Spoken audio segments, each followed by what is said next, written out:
اللهم ارزقنا علما نافعا وعملا متقبلا ورزقا حلالا طيبا وشفاء من كل داء.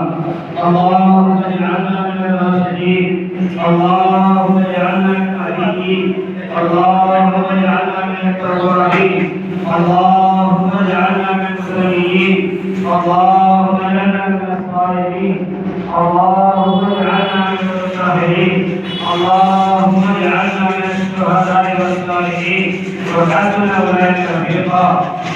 اے اللہ ہم سب گنہگار ہیں، اے اللہ ہم سب گناہوں کے سمندر میں گزرے ہوئے ہیں، اے اللہ دین کے اجالے میں، رات کے اندھیرے میں، جانے میں انجانے میں نہ جانے کتنے گناہ ہم سے ہو رہے ہیں.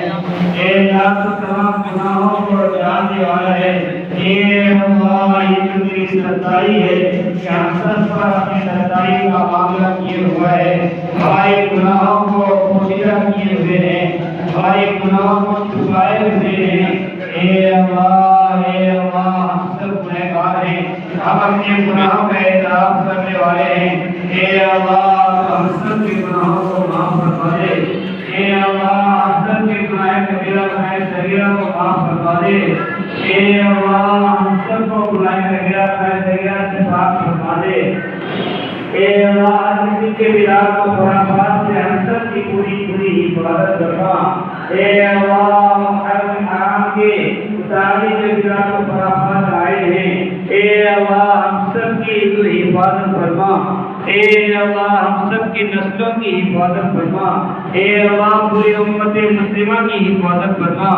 اے اللہ جن لوگوں نے جو لوگ بیمار ہیں، جنہوں نے دعاؤں کی درخواستیں کی گئی ہیں بطور خاص جن کا نام لیا گیا ہے، فیصل حق قاری فیصل ابراہیم صاحب کے متعلق بھی کوئی ہیں. اے اللہ قاری اصغر علی صاحب ہیں اور جن لوگوں کا نام لیا گیا ہے سب سخت بیمار ہے. اللہ اپنے فضل و کرم سے ان تمام کو شفائے کاملہ عاجلہ مستقبلہ اور صحت دائمہ عطا فرما. اے اللہ جو لوگ ناحق کے اس مقدمے میں پھنسے ہوئے اللہ کو سے بری فرما. اے اللہ جو لوگ ناحق کے اس مقدمے میں پھنسے ہوئے اللہ کو بری فرما. اے اللہ جو لوگ تجارت میں ناکام ہو رہے ہیں اللہ اپنے فضل و کرم سے ان کے تجارت کو کامیاب بنا. اے اللہ حلال روزی کے اسباب پیدا فرما. حرام روزی سے ہم سب کی پوری حفاظت فرما. اے اللہ دین دنیا جو ترقیات سے مالا مال فرما. اے اللہ جامعہ کی اے اللہ جو مدرسین ہیں جنہوں نے بھی دعا کی کہا ہے، اے اللہ کے ہم کو ہی جانتا ہے، ان کے دلوں کے مقصد کو ہی جانتا ہے.